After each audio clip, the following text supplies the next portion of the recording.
Gagawa tayo ng Nutella mousse cake with chocolate mirror glaze.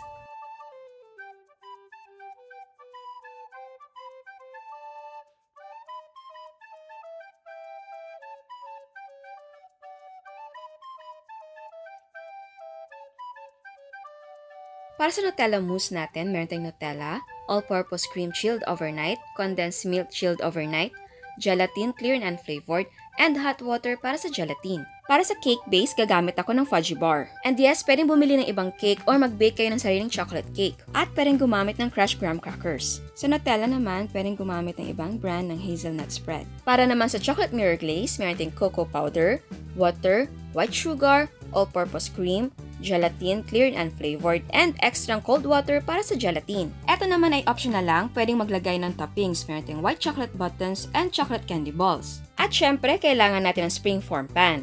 Ang ginawa ko, tinanggal ko ang base at pinalitan ko ng cake board. Binalot ko lang ang parchment paper ng cake board. Para kung ibenta or pamimigay mo ang cake, hindi ka na mahirapan sa pagtanggal ng base from the cake. So, ang unang gagawin natin, i-crumble natin ang cake bars. Again, pwede kang mag-bake ng sarili mong chocolate cake or pwede kang gumamit ng crushed graham crackers.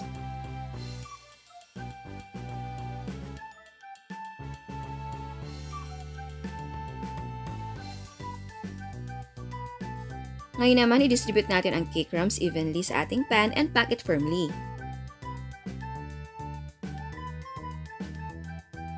Tapos, ilagay na muna natin sa chiller or sa freezer habang nagwi-whip tayo ng ating cream. Para sa Nutella mousse, combine condensed milk and Nutella spread.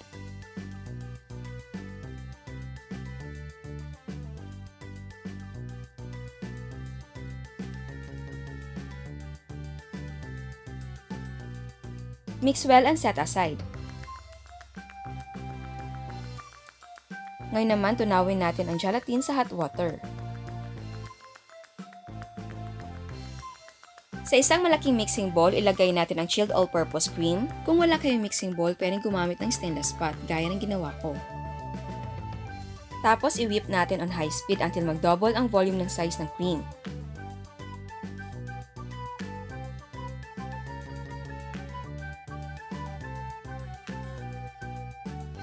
And then, gradually add the condensed milk Nutella mixture and mix well.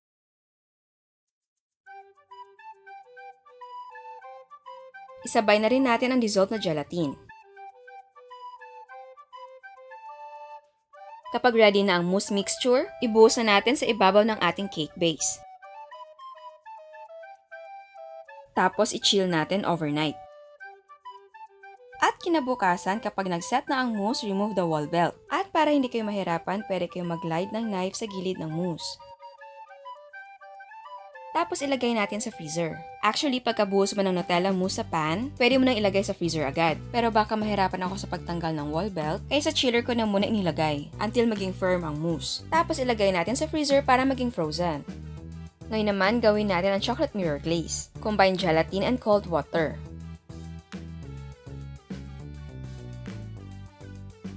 Mix, set aside, and let it bloom. In a pan, combine water, white sugar, all-purpose cream, and cocoa powder.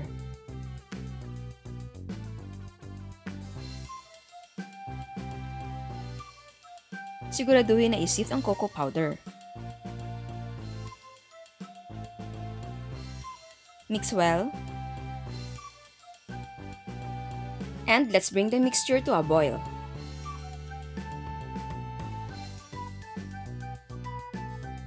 I-simmer natin for 5 minutes or until slightly thickened. Kapag okay na, turn the heat off and add the bloomed gelatin. At haluin na mabuti. Ngayon naman, i-strain natin ang mixture para maging smooth ang texture ng ating glaze. Tapos, i-cover natin ang cling wrap. Sa pag-cover, dapat in contact ang cling wrap sa glaze. Para habang pinapa-cool down natin ang glaze, hindi siya makakaroon ng skin or thin film.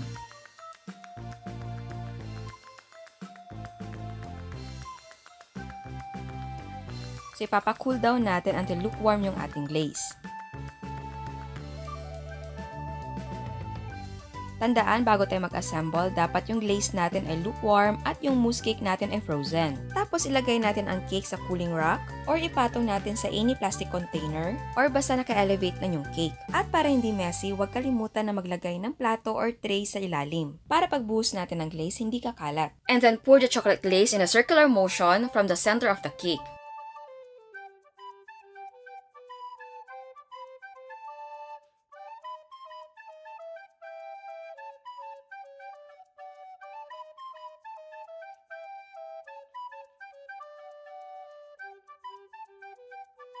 Tapos i-chill na muna natin for 5 minutes bago tayo maglagay ng toppings. Pero kung hindi na kayo maglalagay ng toppings, ilagay lang sa chiller until hindi na siya frozen at pwede nang kainin. Again, ang toppings ay optional lang.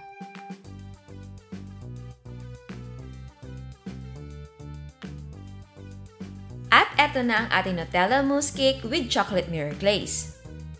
At bago tayo mag-taste test, hindi pa nakasubscribe, please subscribe sa ating YouTube channel and please click the notification bell para ma-notify ka sa mga bagong uploads. So ayan, titikman na natin. Tingnan nyo. Ang ganda.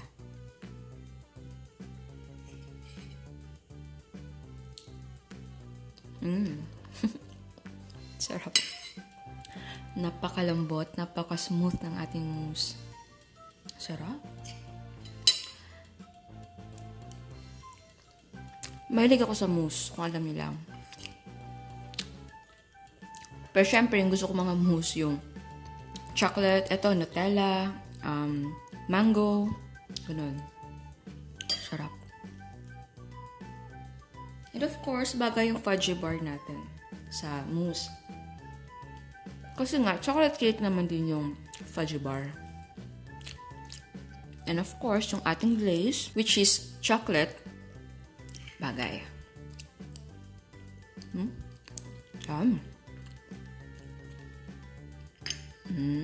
my God. Alam niyo bang diet ako? Yes, nag-diet ako ngayon kasi bumibigat na ako. Lumalaki na ang kusinera ninyo. Yum. Ang sarap. My God, mauubos ko yung isang slice. Tapos parang gusto ko pang kumuha ng isang slice. Pero ay, control. Mahirap na. Ang sarap niya, promise. Yum.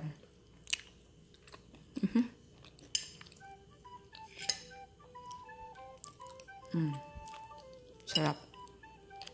Yan. Ay. So, ayan. Sana nagustuhan nyo at sana gawin nyo. Ang sarap talaga. Again, pwede kayong gumawa ng sarili ninyong chocolate cake. Sarap. Pero ako kasi, kaya fudgy bar ginamit ko. Alam niyo na, minsan, tinatamad mag-bake. Siyempre, mas matatagalan yung paggawa ko ng ating mousse cake. So, doon ako nag-bake. Yum! Ayan. Sana gumawa kayo nito. Ciao! Eto naman ang mga prices ng ating mga sangkap. Ang total cost ay 595 pesos and 12 cents. Ang total cost ay magdidepende kung magkano ang presyo ng sangkap sa inyo. At bago ako magpaalam, meron tayong another dose of inspiration. Eto ang Black Forest Cake ni Miss Grace.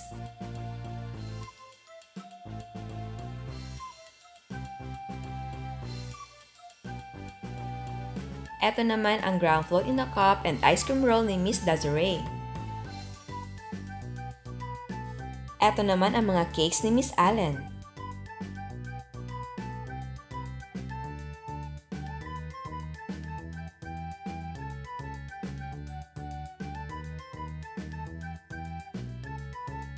Oreo ice cream cake by Miss Ikay.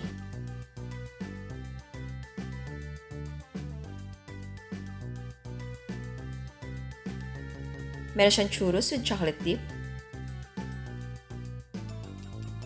At meron siyang cakes and cupcakes.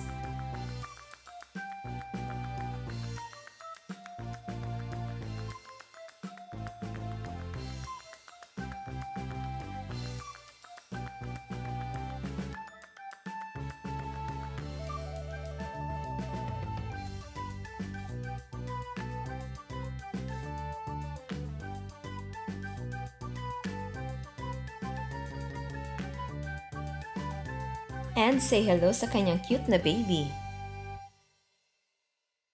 Mango Graham Leche Flan by Miss Mary Grace.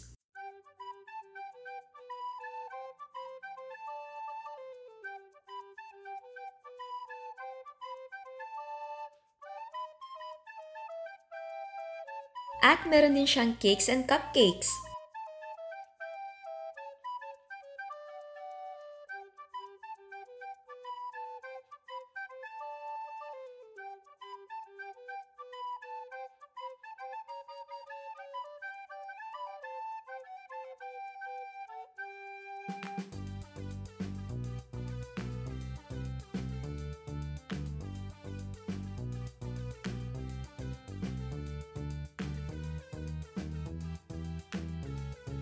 Again, salamat sa lahat ng mga pictures na pinapadala nyo at sa mga nag-worry dahil hindi perfect yung mga gawa nila.